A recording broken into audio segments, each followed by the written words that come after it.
Welcome back to the Commercial Real Estate Starting from Scratch podcast, episode number 4. Whew, boys and girls, it is getting crazy. So this episode, we're going to talk about my Grand Avenue deal, which is the auto body mechanic spot. And we are nearing the end of due diligence. We have less than 9-10 days out. So this is where the rubber starts meeting the road. Reality is becoming very real, I guess, if you will.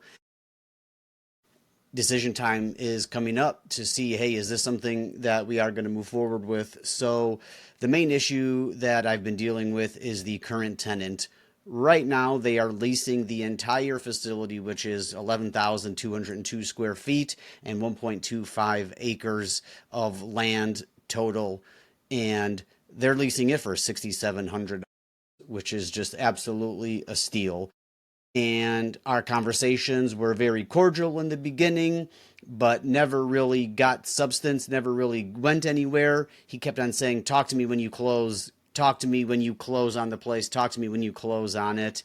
And really, with buying a $1.5 million building without getting some commitment or an idea of where the current tenant that occupies the whole space is at, is very nerve-wracking. So I talked to the broker. I said, hey, this is our main concern right now. The $100,000 roof, the ACs, the swamp coolers, the electrical issue, the termites, the bowing wall where the cinder block wall is literally starting to fall apart.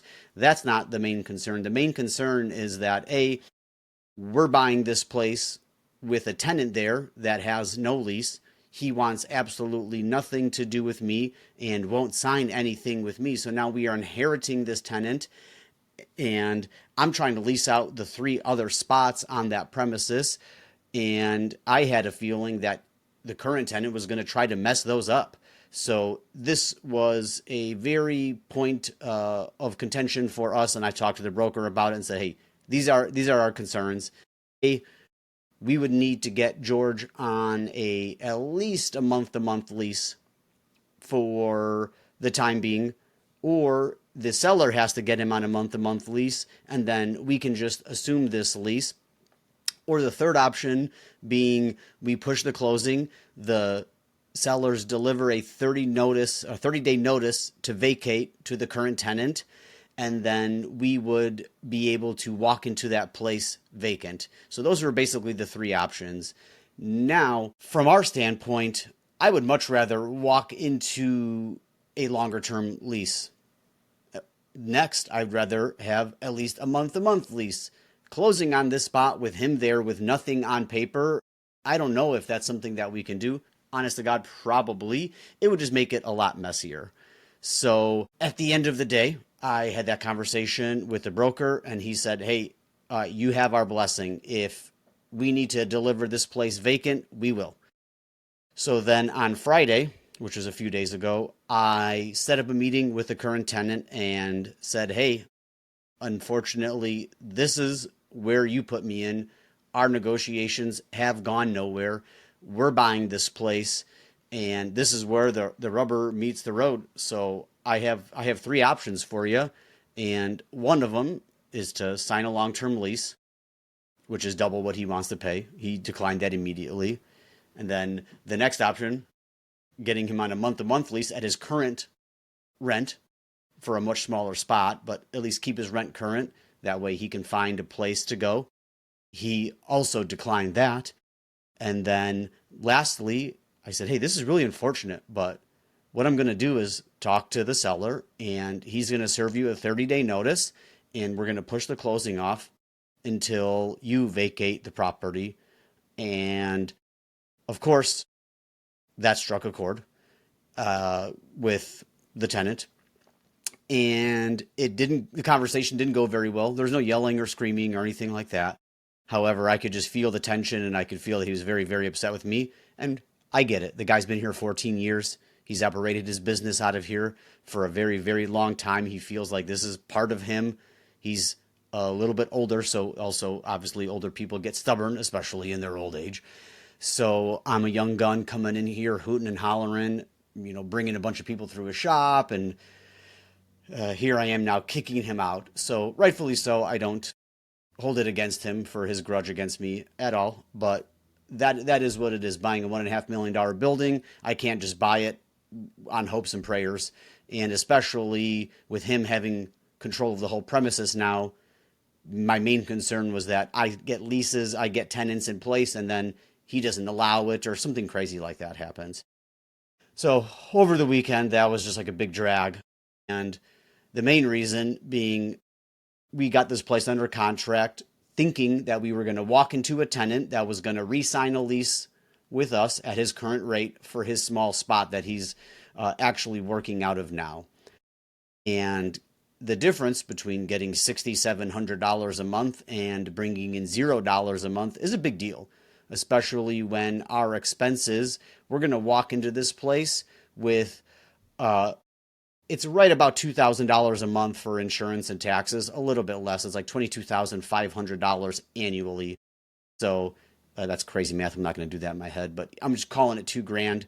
And then our note is going to be right about $7,000. So that's $9,000 per month that we would be losing while we are trying to find a new tenant for this spot. Market rent is for his specific spot for that 7,400 square feet is about $9,100 per month. Unfortunately, the current tenant has been there for 14 years, and the owner of the building, the seller, has done zero maintenance on the building. The roof is literally leaking. The swamp coolers are in shambles, not working at all. There are legitimate holes in some areas in the roof. I mean, I could go on and on about the maintenance on this building. The main shop is okay, laid out a little bit weird. And by a little bit weird, I mean pretty weird. And then the office space is just really inconvenient for anything. There's a lot of office space in there, which definitely does not need that much office. And you can imagine on the inside of this place, of this guy being here for 14 years, it looks very old, it looks pretty rotten, and it looks very outdated, tired. The bathrooms are disgusting. So then we would have to put some money into rehabbing this unit and then sitting empty. So then we're doing the math in our head going, well, $9,000 a month plus a $30,000, $40,000 facelift. If it takes 6 months to find a new tenant, that's $54,000 gone plus a $30,000 remodel at the lowest. We're looking at $85,000 out of pocket there that we were not planning on spending. And that can make things a little bit more nerve-wracking. So the weekend goes by. I'm continuously looking for tenants. I have posts on Facebook Marketplace and Craigslist, and I'm continuously meeting people up here. And I ran into a serious gentleman where the main problem is that he's getting kicked out of his spot at the end of August, which is in 4 days from today. He needs to move in now. We kind of hashed out a deal that was good enough. I'm taking a lot bigger of a haircut than I would like, about $1,000, $1,500 cheaper for the main unit, and then about $800 cheaper for a back unit. So quite a bit.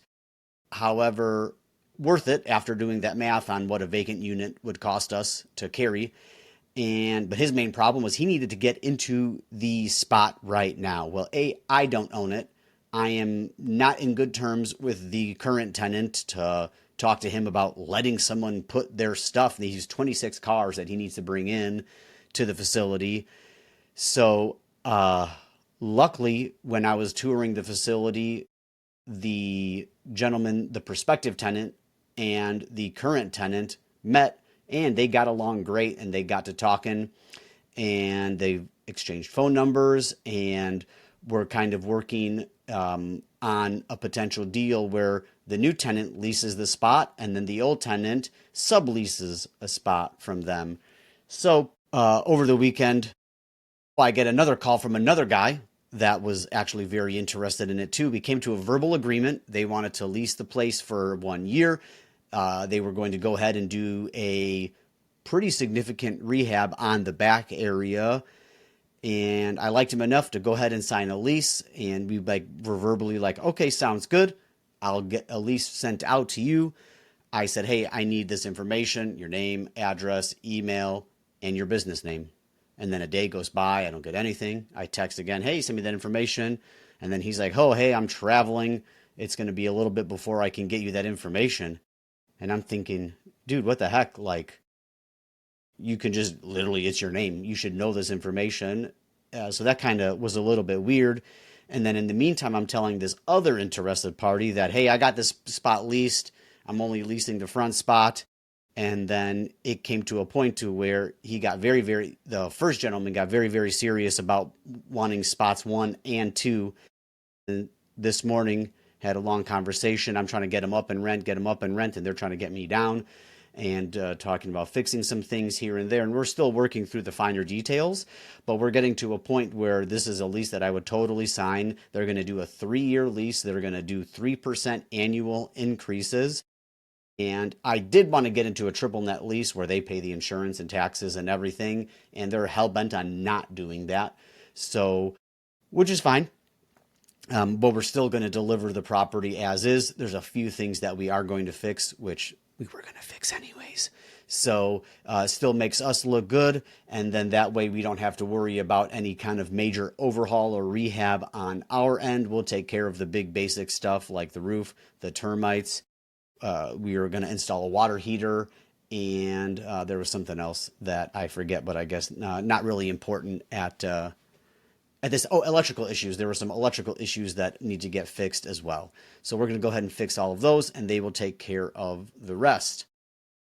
So I'm going to meet them at the property tomorrow, go over the last minute details on it, see if we can get a handshake agreement. But it looks like the current tenant is going to let them move in their stuff right now, and then they are going to sign a lease with me contingent upon me closing on the building, and they'll put deposits down upon signing that. And then that's refundable if the deal does fall apart and I don't close on it. But the second I do close on it, it'll all be subject to my closing. Once it closes, everything goes into effect. And then we have 2 tenants for our big sections, tenant 1 and tenant 2. And then there is a current gentleman that's like leasing a back portion of the lot with just like a covered area. I got him to agree to a bump as well, and he will be signing a lease with that. So the first lease is going to be $7,500 a month. The other lease will be $4,520, and then the other gentleman will be paying $2,000 for his side, his little outdoor portion. So that's $14,020. So if this miraculously does get pulled off, this will probably be one of the craziest, coolest, kind of ill-timed, weird up and down deals that I've done, which is like pretty standard in real estate if you've done enough deals. But this one just had so many different moving pieces to it. I'm having a hard time staying asleep because my brain is just going at 1,000,000 miles an hour because of all these different moving parts of the negotiation of just the actual lease and the price itself, let alone the negotiation with the current tenant and then the negotiation with the broker. So there's just all these balls in the air. It's been very, very exciting. I've enjoyed it thoroughly. Definitely nerve-wracking, very stressful, hard to sleep, hard to get anything else done. But this is just what I live for. I love doing these deals here, especially when you're getting good fat paychecks for it. Now, I used to put crazy deals together on a $5,000 assignment fee, and that's just like talk about spinning your reels, wanting to gouge your eyes out. Now, for a multi-million-dollar deal like this, I'm super down. I'm just very, very happy to put in the work and the stress for those dollar signs for sure. Walking into a spot at $14,020 with our major expenses, monthly expenses being about that $2,000 for taxes and insurance, and then our note, which is about $7,000. That's going to cash flow us just right about $5,000 per month right off the clip. That's going to add I did the math earlier. It's going to be somewhere close to $400,000 of equity on the day of closing. So that's pretty cool. Cash flowing $5,000 a month and then increasing the value of the property by, almost $400,000. That's insane. That's the real power of commercial real estate, and I haven't really experienced that yet. But I imagine once that does happen, and once this deal does go through, those leases are signed, and that money's coming into the bank, then it's going to feel really surreal. feel like I've just been wasting my time not doing deals like this, but glad that I was able to actually get in at least at all. So that has been the last week here in a nutshell, basically dealing with tenants and getting everything signed up and current tenants and everything. The other exciting stuff is on our office deal. That one I was earlier this week on Monday. So 2 days ago, I met about 8 different contractors of all shapes and sizes out to the property to check that out and got bids on everything. And so far, everything is pretty much kind of forming into exactly what we thought, which very rarely happens, which is really nice. So I will do another podcast on that once we get all of the information, all of the numbers in for that. And I'll be able to put everything together and then see if that deal makes sense. Every time I go through it, it still says yes. It still says yes. It'll still cash flow, even though a very minimal amount. And that rehab budget is still well within where we need to be to make a decent profit on that deal. So stay tuned for that one. I'll go over all of the numbers, the rehab budgets on that. And then once these leases do get signed, I will go ahead and make another video on breaking all of that down, guys. So thanks for tuning in on this episode. Please like, subscribe, share this to a friend. Leave me a review. If you haven't followed me on Instagram, follow me on Instagram, john.kleisch.